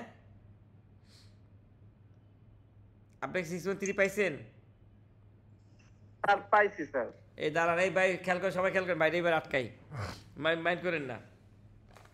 এই যে 6.3 একটা আছে, হ্যাঁ খেয়াল করেন 6.3 আছেন, আমি বলি লাস্ট গড়ে ব্যবসা মূল্য আছে না, সর্বশেষ গড়ে কি ব্যবসা মূল্য কিনা বলেন? যে লাস্ট ওটা ব্যবসা মূল্য, তার আগেরটা ব্যাট না, তার আগেরটা ব্যাট না? জি বুঝেন, তার আগেরটা ব্যাট, তারপরে তার আগেরটা কি ব্যাট ছাড়া মূল্য না? জি স্যার। বুঝতে পারছেন সবাই? প্রথম হলো ক্রমিক সংখ্যা, তারপর পণ্যের নাম, পরিমাণ, একক মূল্য, এই যে এইভাবে ব্যাটের আগের গড়টা সম্ভবত 1 2 3 4 5 6 7 8 9 নাম্বার গড়, 9 নাম্বার গড়। হ্যাঁ, 9 নাম্বার গড়ে ব্যাট ছাড়া মূল্য, তাহলে ওই টাকার উপরে ট্যাক্স দিবেন আপনি, ওই টাকার ভিতরে ট্যাক্স। বুঝছেন এবার? ওই টাকা থেকে ট্যাক্স বের করতে হবে। জি স্যার তাহলে কি ভ্যাট সহ মূল্যের উপরে আমি ট্যাক্স দেব? কিভাবে ব্যাট সহ মূল্যের উপরে ট্যাক্স দিলেন? ব্যাট বাদ দেওয়ার পরে তো ট্যাক্স দিলেন। শুনেন আমি বলি, উদাহরণ দিই, মনে করেন একটা সিএ ফার্ম আপনাকে বিল দিল 1,15,000 টাকা। কয় টাকা দিল? 1,15,000 টাকা। তাহলে সে লাগবে না যে এক বছরের অডিট ফি, তারপরে প্রতিটা ফি, যে প্রতিটা রিপোর্টের জন্য 1 লাখ টাকা, তাহলে টোটাল ভ্যালু হলো 1 লাখ প্লাস 15% ব্যাট, তাহলে 1,15,000 লাগবে না ভাই? তাহলে আপনি তো উৎসকতনকারী, আপনি ওনার থেকে কি 15,000 টাকা কাইটা তাকে 1 লাখ টাকা চেক দিবেন না নিয়ম অনুযায়ী? আপনি ব্যাটের জন্য উৎসকতন করবেন কত? 15,000 টাকা, আর চেক দিবেন কত? 1 লাখ টাকা কিনা বলেন, ওই 1 লাখ টাকা থেকে ট্যাক্স কাটবেন এবার। বুঝছেন? ঠিক আছে স্যার। কারণ কি আমি বলি, কারণ আমি বলি, শুনে থিওরি তিনটা, আমরা হ্যাঁ থিওরি তিনটা। একটা হইলো ইনক্লুডিং ভ্যাট অ্যান্ড ট্যাক্স, খেয়াল করেন, একটা হলো কি ইনক্লুডিং ভ্যাট অ্যান্ড ট্যাক্স, আরেকটা হইলো ইনক্লুডিং ট্যাক্স এক্সক্লুডিং ভ্যাট, আরেকটা হলো ভ্যাট ট্যাক্স নাই, আপনি যোগ করে নেন। বুঝতে পারছেন কয়টা থিওরি? তিনটা। মনে করেন দোকানদার আপনাকে 6.3 দিয়ে দিল, ঠিক আছে, তাহলে 6.3 মধ্যে ভ্যাটটা আলাদা করে মেনশন করা আছে কিনা বলেন? জি স্যার। তাহলে আপনি এক কাজ করেন, ভ্যাট বাদ দেওয়ার উপরে টাকার উপরে ট্যাক্স কাটেন, ঠিক আছে? এখন আপনাকে একজন কি করলো, যে ব্যাটের কোনো চালান দিল না, খেয়াল করেন, ব্যাটের কোনো চালান দিল না, সে বললো যে ভাই আমার বিলের মধ্যে ভ্যাটও আছে ট্যাক্সও আছে, কি বলছে? তাহলে আপনি কি করবেন জানেন? ওই ফুল টাকার উপরে ভ্যাটও কাটবেন, ফুল টাকার উপরে ট্যাক্সও কাটবেন। বুঝতে পারছেন? ওই যে আপনি যেটা বলছেন, ওই ভদ্রলোক যদি আপনাকে 6.3 না দেয়, দোকান থেকে 100 টাকার প্রোডাক্ট কিনে নিয়ে আসছেন, তাহলে আপনি 100 টাকার উপরে ভ্যাটও কাটবেন, 100 টাকার উপরে ট্যাক্সও কাটবেন, নাহলে ট্যাক্স অথরিটি আপনাকে ধরবে। তাহলে তার কোনো সমস্যা নাই স্যার, যদি 100 টাকার উপরেই কাটি। হ্যাঁ 100 টাকার উপরে কাটবেন। ধরতে পারছেন দুইটা। আরেকটা থিওরি আছে, খেয়াল করেন, আমি আপনাকে দোকানদার এসে সাপ্লাই দিলাম, সাপ্লাই দিয়ে বললাম ভাই 100 টাকা সাপ্লাই দিছি, আপনি কি কাটবেন না কাটবেন আমি জানি না, আপনি আমাকে 100 টাকায় বিল দিবেন, এরকম করেন না অনেকে? আছেই তো স্যার, এটা যেমন আমরা অনিবন্ধিত প্রতিষ্ঠান যেগুলোর কাছ থেকে যারা স্যার আমরা উইথহোল্ডিং ট্যাক্স পেয়ার আছি, তারা তো আমাদেরকে দিয়েই নিয়ে আসতে হচ্ছে। আচ্ছা এখন খেয়াল করেন, এখন আপনি যদি 100 টাকার থেকে ব্যাট যোগ করে ব্যাটটা কাটেন, ব্যাট অথরিটি কি ঝামেলা করবে? স্যার না করবে না। আচ্ছা, এখন আপনি যদি আবার 100 টাকার উপরে ট্যাক্স যোগ করে করেন তাহলে কিন্তু একটা ঝামেলা হবে। তাহলে আপনি যদি ওই লোকটা বলেন যে ভাই আপনি ট্যাক্স যোগ করে বিলটা করে দেন, আপনাকে আমি 100 টাকাই দিব, 100 টাকার উপরে ট্যাক্স আসে এত টাকা, আপনি ভাউচারটা চেঞ্জ করে নিয়ে আমাকে ট্যাক্স সব ইয়াটা দেন, তাহলে আপনি সেফ থাকবেন না? আপনি বিলের থেকে ট্যাক্স কাটবেন না ব্যাটটা যোগ করে নেবেন, জি স্যার। তাহলে আপনি সেফ জোনে থাকবেন।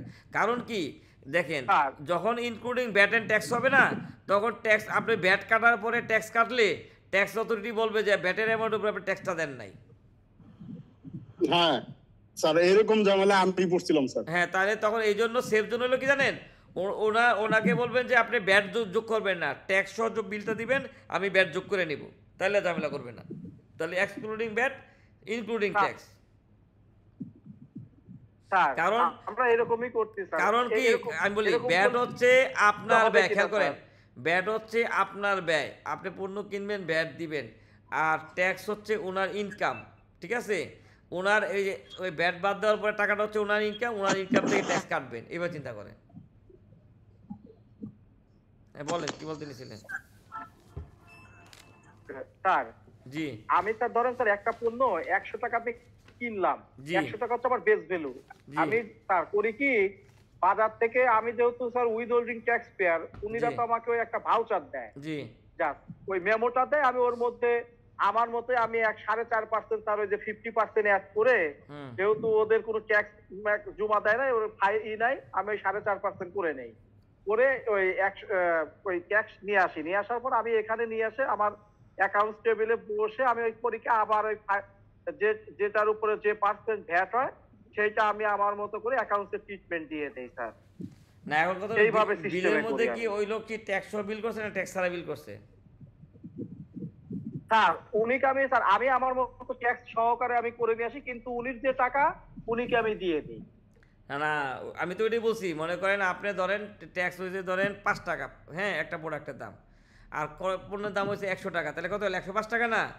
আপনি ওনারে বলেন যে ভাই 105 টাকা ভাউচার দেন, এইটাই তো বলেন হ্যাঁ হ্যাঁ হ্যাঁ যে আপনাকে আমি 100 টাকায় দিব, কিন্তু আমার ভাউচারটা 105 টাকা করে দেন, ট্যাক্স সহ যোগ করে নিয়ে আসে, তাহলে ঠিক আছে, হ্যাঁ হ্যাঁ স্যার, জি স্যার, জি তাহলে স্যার, ঠিক আছে। জি স্যার, এইটাই করি। স্যার আমার একটা কোশ্চেন আছে স্যার, জি, বন্ডেড বলুন। প্রতিষ্ঠানে তো স্যার আর 100% রপ্তানিকারক, ওরা তো সহগ দেয় না স্যার। জি। বন্ডে যে সহগটা দেয় এটা কি স্যার ব্যাট অফিসে দেওয়া যাবে স্যার? কি উদ্দেশ্যে দিবেন সেটা বলেন। আপনি স্যার রেয়াত নেওয়ার না, উদ্দেশ্যে রেয়াত স্যার, নেওয়ার এটি আর ব্যাটের টাকা আর সমন্বয়ের শুনেন, জন্য রেয়াত নেওয়ার শুনেন, উদ্দেশ্যে স্যার। শুনেন, এটা তো ডেডোর শখ, ডেডোর শখটা ওই রেয়াতের উদ্দেশ্য হিসেবে নিবে না, আপনি ওই শখের আলোকেই একটা 4.3 জমা দিয়ে দেন। ওই সহগের আলোকে স্যার? হ্যাঁ, ওই শখের আলো, কারণ কি আপনি মনে করেন ওষুধ প্রশাসন মূল্য নির্ধারণ করে দেয় না? জি স্যার। তাহলে আপনি যদি বলেন যে ওষুধ প্রশাসন মূল্য নির্ধারণ করছে আমি শখ দিব কেন, তাহলে ভাই কথা খাটবে না। ওই ওষুধ প্রশাসনের রেটের আলোকেই আপনি একটা শখ জমা দিয়ে দেন, আপনি তখন আর এডিশন মানবেন না, ভাই আপনি এডিশন বললে হবে নাকি, ওষুধ প্রশাসন তো আমার মূল্য নির্ধারণ করে দিছে। জি স্যার। কিন্তু ওই আলোকে তখন তো- একটা শখ জমা দিতে হবে নিয়ম মানার জন্য। আচ্ছা ভাই, একজনের অব্যাহতিপ্রাপ্ত পণ্য, তাহলে শখ দেওয়ার দরকার আছে বলেন? জি স্যার, দেওয়ার দরকার আছে স্যার। না, দেওয়ার দরকার আছে, কিন্তু দিলে কি সরকার ভ্যাট পাবে? কিন্তু নিয়ম মানতে না। হবে, এটা হচ্ছে নিয়ম মানা। হ্যাঁ এটাই বোঝেন, নিয়ম মানা। অনেক সময় স্যার অব্যাহতিপ্রাপ্ত পণ্য, কিন্তু স্যার ও অনেক অনেক জিনিস কিনতেছে, এটা রেয়াত পাবে। না না, রেয়াত পাবে না, অনেক জিনিস কিনতেছে উৎপাদনের- না, এটা ব্যাট দিতে হবে, কেনার ব্যাট দিতে হবে, কিন্তু এটা অনেকে ওই দেয় না দেখে এড়ায় যেতেছে। এই যে আজকে একজন আসে সকালবেলা, হ্যাঁ ওনার অব্যাহতিপূর্ণ জি, স্যার। ব্যাটছে, কিন্তু প্যাকিং মেটেরিয়ালে ব্যাট চাইতেছে 5 বছরের, এটাই নাকি আসছে 25 কোটি টাকা, চিন্তা করেন। হ্যাঁ এখন মালিক বলতেছে কি ব্যাট ট্যাক্স বোঝে টোঝে না, এটা করতে গেছে আমি কিচ্ছু বুঝি না, এরা কি বলে টলে কিচ্ছু বুঝি না, যে আমি অব্যাহতিপূর্ণের ব্যবসায়ী, আমি ফিড বেচি, আমার নাকি 25 কোটি টাকা নাকি ব্যাট পাওয়া হয়েছে, পিডিএস আর কি, প্যাকিং মেটেরিয়ালের ব্যাট, এই ব্যাট সেই ব্যাট, ঠিক আছে এইভাবে। আর উনি স্যার, কিছু কোনো বলতেছে না। সরকারি প্রতিষ্ঠান যদি একজন একজন করে বলেন। জি স্যার, বলছিলাম যে কোনো উৎপাদনকারী প্রতিষ্ঠান যদি ফার্স্ট শিডিউল দ্বারা অব্যাহতিপ্রাপ্ত পণ্য কিনে জি। এবং সেটা চালান ছাড়া, সেক্ষেত্রে তাহলে 6.1 কিভাবে এন্ট্রি দিবে? আচ্ছা আপনি বলেন 6.1 আপনি ঠিকই লিখবেন, কিন্তু আপনি কি করতে পারবেন না, ওই যে কি বলে চালানের নাম্বারটা শো করতে পারবেন না, কারণ 6.3 নাম্বারটা আর নাই। তাহলে যখন আমি কি বলে 4.3 জমা দেবো, সহজ জমা দেবো স্যার, তখন আমি ওখানে যে চালান অ্যাটাচমেন্ট চাই, এই কোনটা দেবো? আমি বলি আপনি সব যখন জমা দিবেন না, আপনি ওই যে ক্যাশ মেমো পাইছেন না একটা, ক্যাশ মানে আপনি আপনাকে দোকান থেকে একটা আমরা কাঁচা চালান যেটাকে বলি, ক্যাশ মেমো দিছে কিনা বলেন? ক্যাশ মেমো স্যার যে মালের ইনভয়েস যেটা, আমি তো বলছি কাঁচা চালান বলি, আমরা কাঁচা চালান বুঝাইছি। জি জি স্যার, ওটা দিয়ে দিবেন। এই দেখেন আপনি যখন 6 পয়েন্ট লেখছেন না, আপনি এখানে লিখতে পারবেন না, এই যে এখানে দেখেন দেন কমির সংখ্যা জায়গায় কমির সংখ্যা, তারিখের জায়গায় তারিখ, হ্যাঁ এখানে শুধু জাস্ট ওই যে কি বলে এই যে দেখেন চালানপত্রের নাম্বার না, এখানে ক্যাশ মেমোর নাম্বার লিখে দিবেন, লিখবেন ক্যাশ মেমো নোট দিয়ে দিবেন, ক্যাশ মেমো। আপনি তো রেয়াত শোনেন ভাই, আপনি তো চালান পান নাই, রেয়াত তো আর পাইবেন না, পাইবেন না, এটা তো স্যার কিন্তু আপনি ক্যাশ মেমোর তথ্য দিয়ে এন্ট্রি তো দিতে পারবেন। কোনো অপশন নাই। আমি বলি এখানে আপনি ক্যাশ মেমো নাম্বার দিয়ে এন্ট্রি দিতে পারবেন তো, ক্যাশ মেমো নম্বর এত, ডেট এত, নিজাম ট্রেডিং, সে চালান দেয় নাই, আপনি লিখে দিলেন ক্যাশ মেমো। আপনি রেয়াত পাইবেন না, রেয়াত মানে টাকা ফেরত পাইবেন না, অথবা আপনি 100% মানেন নাই, এখন কিন্তু আপনার এন্ট্রি তো দিতে পারবেন। মনে করেন যে আমি ওই যে এক ভাই বললো না একটু আগে যে সুতলি কিনে নিয়ে আসছি, সুতলি এলাকায় আমাকে চালান দিছে, যে আমি খাতাতে এন্ট্রি দিতে পারছি, সহজেও দিতে পারবেন, ওই ক্যাশ মেমোটাই মূল্যের ইয়ে হিসেবে দিয়ে দিবেন আর কি, ঠিক আছে? আর কিছু কিছু যদি স্যার এমন হয় 100% রপ্তানি। জি স্যার আমারটা একটু ক্লিয়ার করি। ভাই বলেন বলেন বলেন ভাই বলেন। আচ্ছা একজন বলেন। কিছু কিছু যদি এমন হয় যে ওই একই র মেটেরিয়াল স্যার, কেউ চালান ইস্যু 5টা পার্টির কাছ থেকে নেয়, কেউ চালান ইস্যু করতেছে আমার 6.3 দিচ্ছে 2 জন, 3 জন দিচ্ছে না, আমাদের ভ্যাট রেজিস্ট্রেশনও নাই, তাহলে আপনি ওই 6.3 যে দিছে এটা দিয়ে কাজ চালাই দেন স্যার। এটাতে তাহলে আমার তো র মেটেরিয়াল কনজাম্পশন অনেক বেশি, ওই 2 জনেরটা দিয়ে তো আমার পরে এই যে ভাই শুনে আমি বলি, প্রথম হলো আমাদের চালান দ্বারা প্রমাণ হয় কি আমার প্রতি ইউনিটের ক্রয় মূল্য কত, ঠিক না ভাই? জি। এখন আপনার যদি এরকম যে যে লোক চালান দেয় না তার রেটটা কম, তাহলে আপনার কি ওই অনিচ্ছা সত্ত্বে মাইনে নিতে হবে না বেশি রেটেরটা? হ্যাঁ, যে দেশে তার রেটটা মাইনে নিতে হবে, কিছু করেন, আপনার প্রমাণ নাই তো, প্রমাণ নাই। কারণ মনে করেন ডিম কিনছেন, কথা ইয়া কিনছেন, এখন চালান দিলেই তো খরচ বেশি হয়, কি বলেন? কারণ এরকম হইতেই পারে যে আপনি 10টা জায়গাতে কিনছেন, যে জায়গাতে চালান নেন নাই ওই জায়গাতে রেট একটু কম আছে, কারণ চালান দেয় না দেখে তো সে কম দিচ্ছে, কারণ সে তো ব্যাট দিবে না। এই যে আমার মনে করে কয়েকটা আমি কয়েক কোম্পানি অ্যাডভাইজার কসমেটিক আমদানি করে, এরা কেনার সময় ওই লোক একটা চালান দেয়ই না, 6.3 দিবেই না, কারণ কি ওই লোক প্রপারলি ব্যাট মেনটেন করে না। এখন এই ভদ্রলোক বাণিজ্যিক আমদানি, সে একদিন ঝামেলা পড়বে না?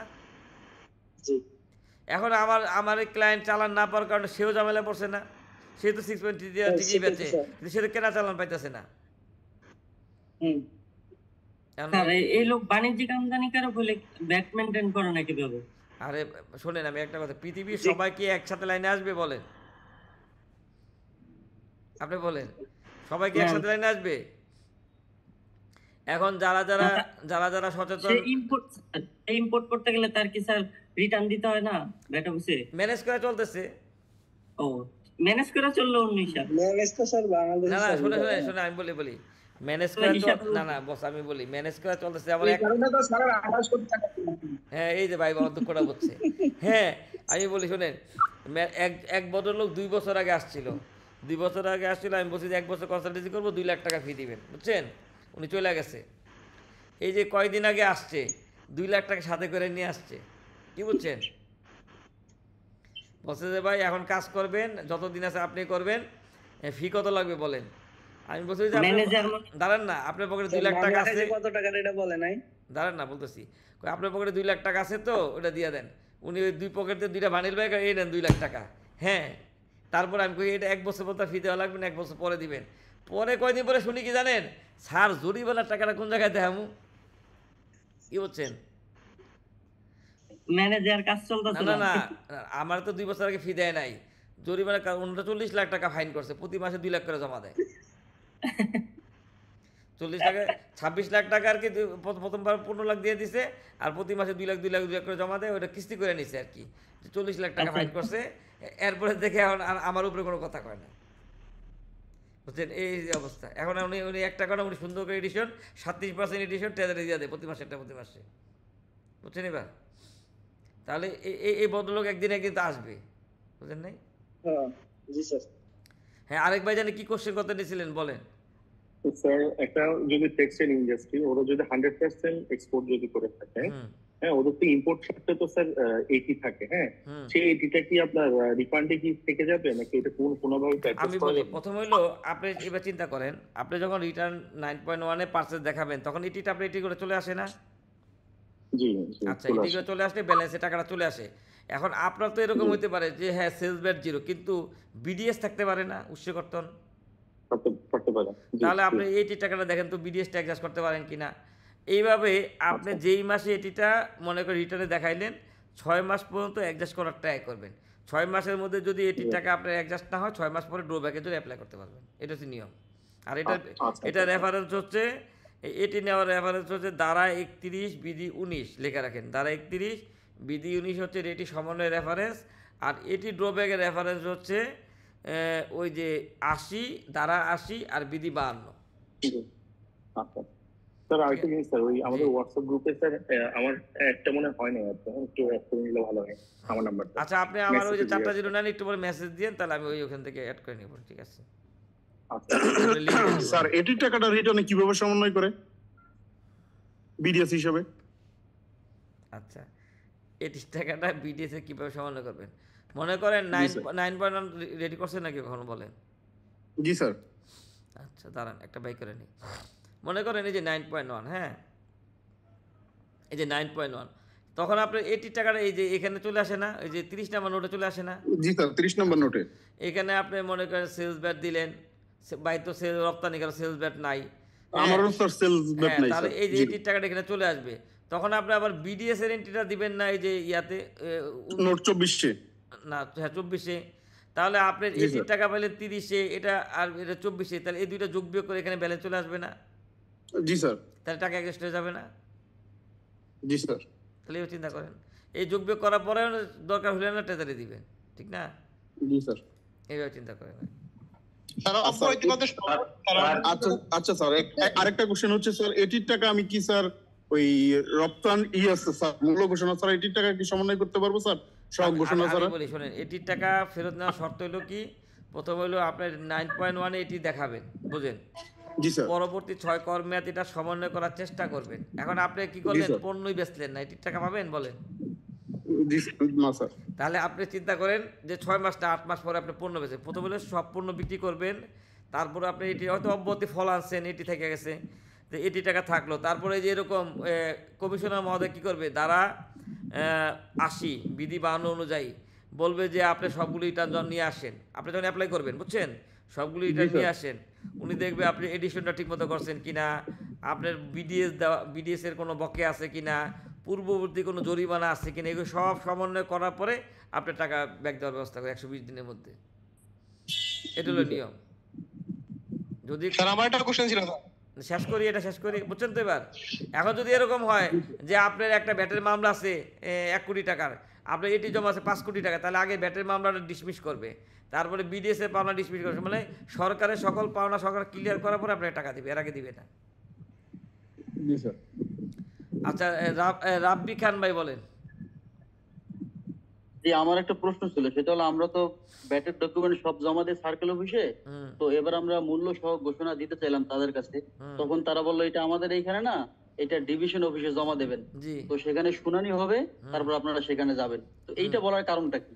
আচ্ছা যাক, এখন কথা হলো নর্মালি আমরা শখটা ডিভিশনই জমা দেই, হ্যাঁ, এখন আপনি কি কারণে জমা দিতেন অথবা কি কারণে দিতেন আমরা জানি না। আপনি এক কাজ করে, শুনানি টুনানি দরকার কি আপনি অনলাইনে জমা দিয়ে দেন। না, অনলাইনে জমা দেওয়ার একটু ঝামেলা আছে, একটু দেখতে হবে আমাকে। সেটা হলো আমাদের আপনার এইচএস কোড হলো 8টা, কিন্তু ওইটার ওই 8টা এইচএস কোডের মধ্যে আবার প্রায় 100টা আইটেম আছে। আচ্ছা, আপনারা কি যাহা কিনেন তাই বেচেন না ম্যানুফ্যাকচারিং করেন? না না, যাহা কিনি তাহাই বেচি, আমাদের ব্যবসা হলো ডিলারশিপ ব্যবসা। তাহলে অসুবিধা কি, আপনি প্রত্যেক আইটেমের জন্য একটা করে শখ জমা দিয়ে দেন। তাইলে তো আমাদের প্রায় 100-এর উপরে ভেরিয়েন্ট আছে। হ্যাঁ দিবেন, অসুবিধা কি, আপনি তো ওই ব্যাট অফিসে যা ঝামেলার ইয়ে তো আর নাই। আচ্ছা, না এমনি ব্যাট অফিসে যাও না ডাক্তার স্যার, আপনার তো অনলাইনে যে লাভটা কি, ব্যাট অফিস তো ডাকতেছে, আপনি নিয়ে আসেন আমাদের কাছে। আচ্ছা যাক, এখন আমাদের খরচা আছে না, আমাদের খরচা দিতে হবে, আমি বলি নিয়ে আসেন না কেন? এটা আপনার না না খরচা দেই না, না 100% ব্যাট দেই আমরা, এবং কি ব্যাট সফটওয়্যার মেইনটেইন করি, সবকিছু করি, 100% ব্যাট দেওয়ার পরও তাদের সাথে অফলাইনে দেখা করা লাগে, এটা আসলে বাধ্যতামূলক। তো আচ্ছা, এই শোনেন, আগে এটা আমাদের করে যে- 100% করেও লাভ নাই তো এখানে।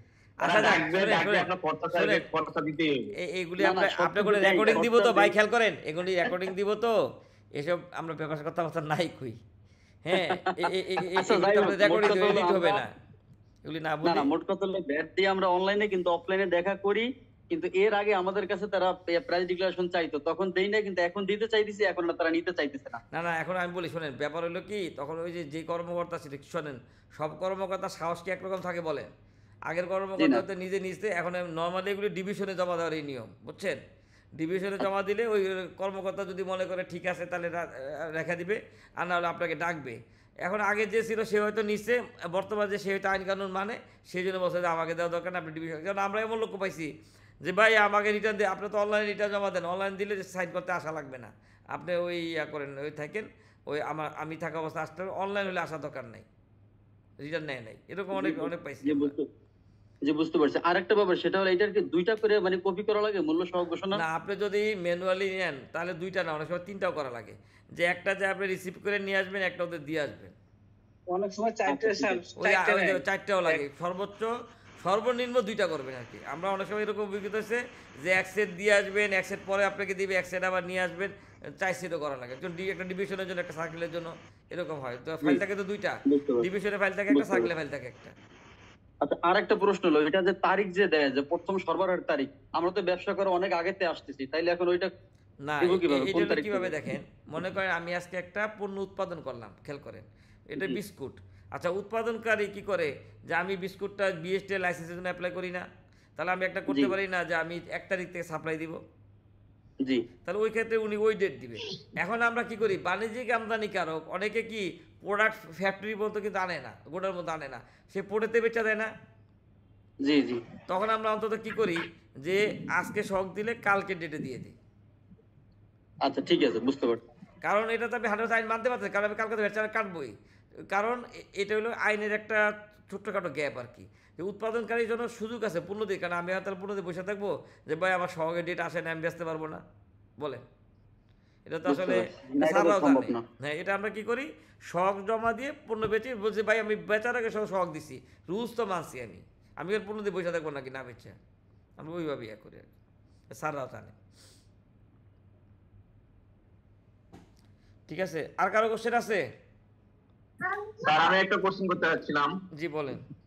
আমাদের যে রিসেন্ট একটা ইস্যু, এই আমাদের তেলের যে সয়াবিন তেলের, হ্যাঁ, গত 7 ফেব্রুয়ারি থেকে অব্যাহতি প্রাপ্ত ছিল, আর 15 এপ্রিল তো এটা হয়ে গেছে। তো আমাদের যে 7 এপ্রিলে যে একটা স্টক ছিল, তারপর ধরুন যে 100 টন আমার সিডিএস ছিল, জি, আর এটা আসে এখন আসে 200 টন, জি, 15 এপ্রিল আসে 200 টন, হ্যাঁ। এখন এর মধ্যে আমরা ডিক্রিজিং ইনক্রিজিং এখন কিভাবে করব স্যার এটা? আচ্ছা, আপনি বোঝেন, একটা আইন বোঝেন, মনে করেন সংসদে আইন পাস হয় না, আমি ওইভাবেই বুঝি আর কি, অন্যভাবে বুঝাই। সংসদে আইন পাস হইলো, এখন আমরা শোনেন না যে হঠাৎ করে বাজারে অনেক পণ্য ক্রাইসিস তৈরি হয় না?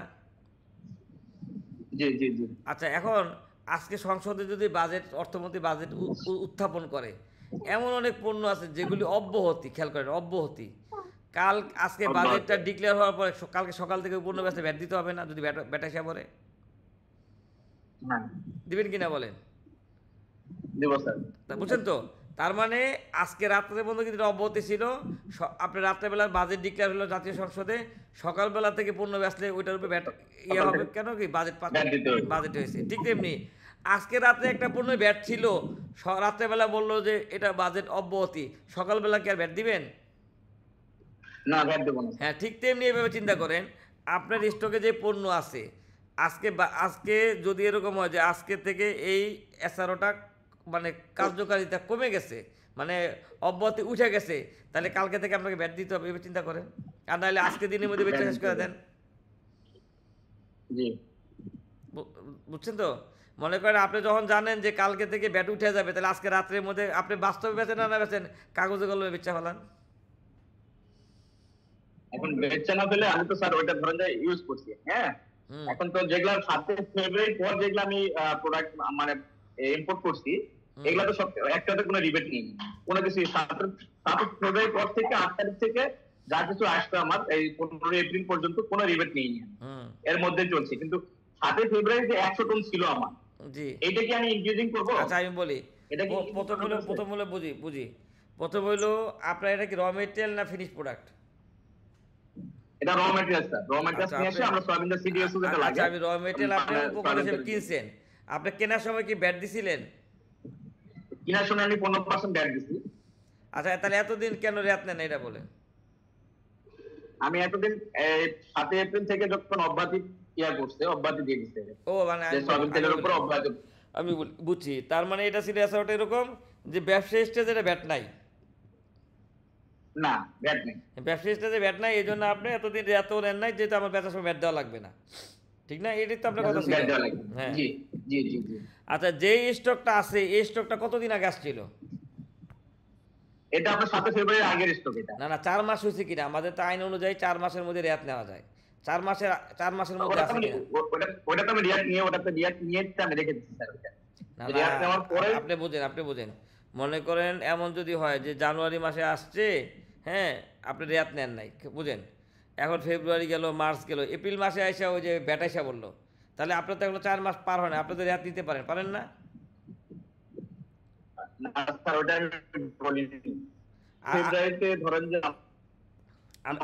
আপনি বোঝেন মনে করেন আমি জানুয়ারি মাসে একটা ইনপুট করলাম, খেয়াল করেন, ইনপুট করলাম, ব্যাট আছে, হ্যাঁ আমি রেয়াত নেই নাই, ঠিক আছে, কেন অব্যাহতি?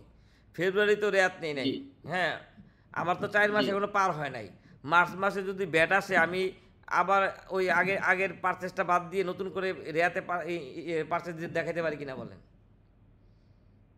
4 মাসের মধ্যে নেওয়ার সুযোগ আছে কিনা বলেন, যদি ইউজ না করি বা ব্যবহার না করি?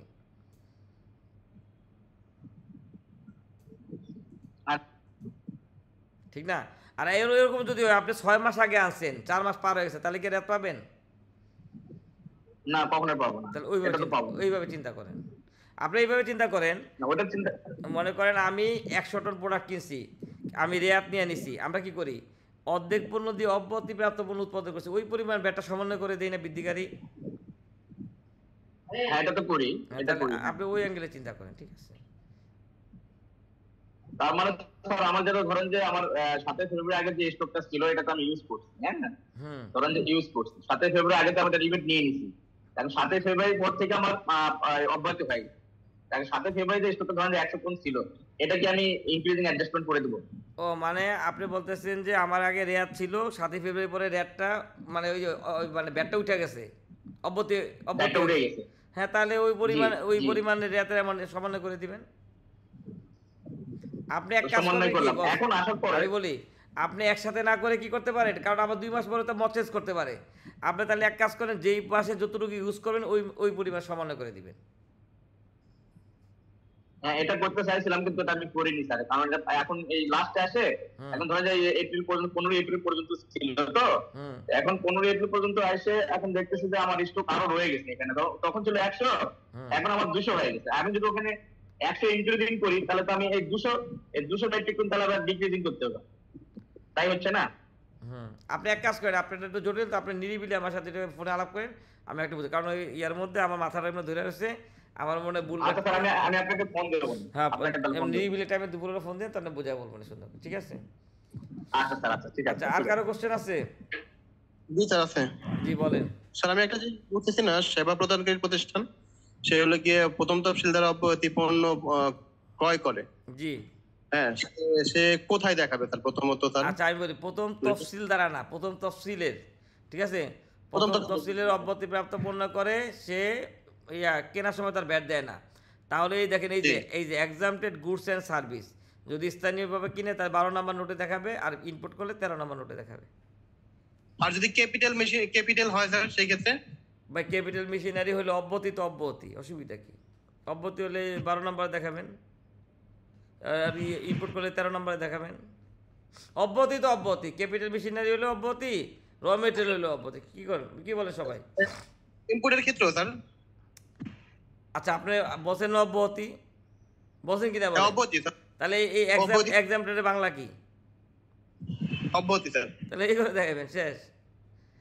র মেটেরিয়াল ক্যাপিটাল এসএস কোড ধরে দিয়ে দিবেন আপনি। জি আমরা যদি মেশিনারি এরপরে কি আমরা রিবেট পাবো স্যার? আচ্ছা মেশিনারি আপনি কি জন্য আছে সেটা বলেন। উৎপাদনের উপকরণ হিসেবে আছে? আমি রেন্টারে ভাড়া নিছি, একটা ফ্যাক্টরিতে ভাড়া নিছি, একটা মেশিন ভাড়া নিছি, নিয়ে আমি তেলের ইয়াতে করি। তো এই মেশিনারি রেন্টের উপরে কোনো কি ভাড়া পাবো, আমি রিবেটটা পাবো? আচ্ছা আপনি মেশিন ভাড়া নিলে উনি কি চালান দিছে?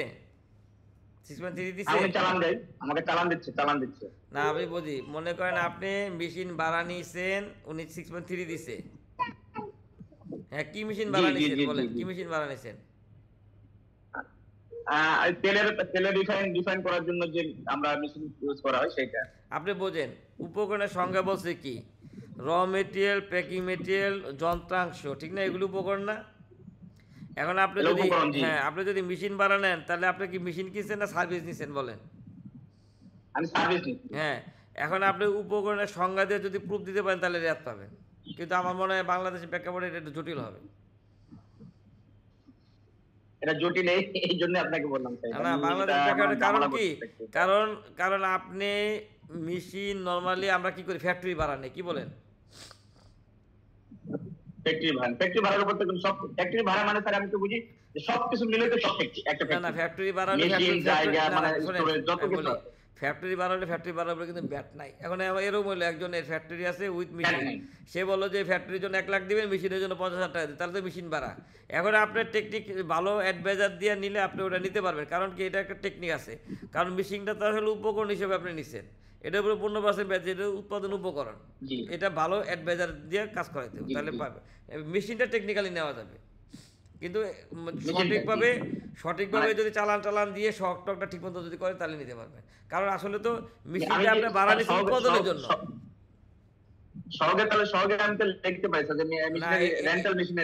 না এটা সুন্দরভাবে ওইভাবে প্ল্যানিং করে যদি করতে পারেন নিতে, কারণ এটা সার্ভিসের মধ্যে সুন্দর করে ঢুকাইতে হবে মেশিন রেন্ট, এবং আপনি স্টক থাকতে হবে।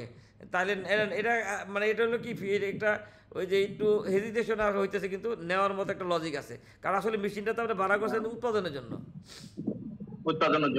জি ওই কারণ আপনি যদি ট্রাক ভাড়া নেই, হ্যাঁ, অথবা ইয়া করি, তাহলে আপনি সার্ভিস কিনছি, সিকিউরিটি কোম্পানি সার্ভিস কিনছেন না, সার্ভিস কিনছেন, তাহলে সার্ভিসে রেয়াত নেওয়া যাবে, এইভাবে চিন্তা করেন। কিন্তু স্ট্রংলি খুব সুন্দর করে গোছায় রাখতে হবে জিনিসটা, তাহলে হয়তো মানবে। বুঝতে পারছি, ঠিক আছে, থ্যাংক ইউ। আচ্ছা দেখ, ঈদের পরে আমারও 1-1.5 মাস তো গ্যাপ, বুঝলেন, প্রস্তুতি নাই, ট্রেনিং করানোর, বুঝলেন, অনেকদিন ধরে অনভ্যাসে রাস বলে না কথাটা। তাহলে কোশ্চেন না থাকলে আজকে শেষ করে দেই, কি বলেন? আর নেক্সট ক্লাস শেষ করে দেন স্যার, আপনাকে টাইম লাগছে, শেষ করে দেন।